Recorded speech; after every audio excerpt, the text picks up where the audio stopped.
Absolutely one of those memorable days for me to have you in standing next to you, and obviously listening to your presentation was absolutely devouring. Every moment of it, we loved it. So in this journey, I'm sure there will be plagued with hundreds and thousands of challenges.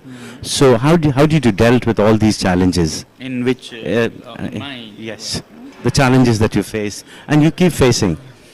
it's all about expectations, I think. You know? In life, if we expect challenges and problems to come, they'll appear much smaller. If we only expect success and no failures, then the failure that comes will feel so much bigger. So I would say start with that expectation that half your missions will have serious challenges, and that's part of the game. I mean, it's no fun playing volleyball without a net. Net is the challenge, and that's what makes it interesting. No fun playing football without a goal. So to make it really interesting, you need to have these challenges. Actually, these challenges spur your mind, stimulate your mind to grow. Successes, on the contrary, often stagnate our mind. I'm more wary of successes and comforts than of challenges. That's what keeps you going higher. I think the basic philosophy and ethos that we could see from your presentation, you've really been holding hands of failures. People who fail more from the academic, and you teach them on ground, experiential. So how would you like, and what kind of messaging that you would like to give to this manufacturing industry?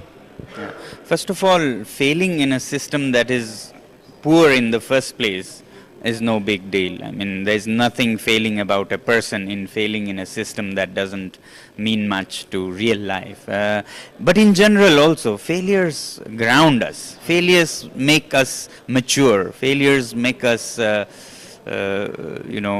back to the roots and humble and ready for new things.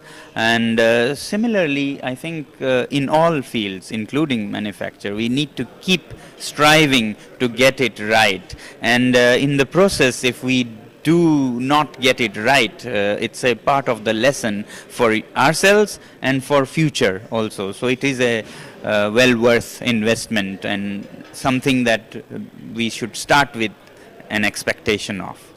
The Modi ji's campaign, Make in India, I mean, obviously finding good pastures. We're looking at some very astonishing figures growth in manufacturing.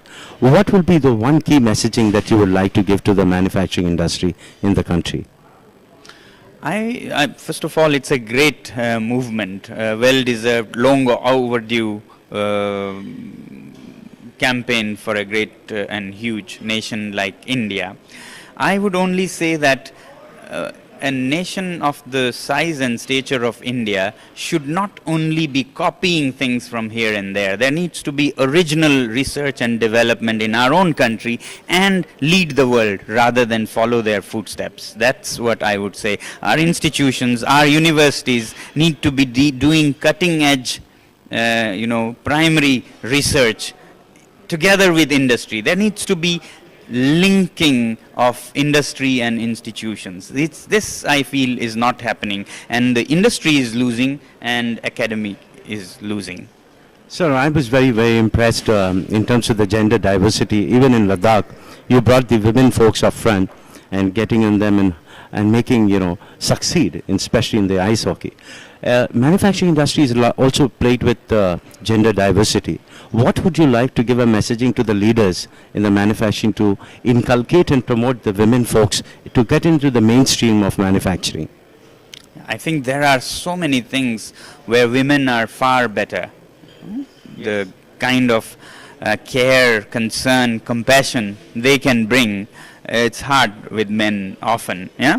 So it's a great teamwork. There are things that each can do better. So we would be losing on many fronts if we remained in a past era of only men handling. And I think the planet itself is suffering from only men leading it. I think there needs to be more women that bring that motherly, homely care to this planet. Same with manufacturing.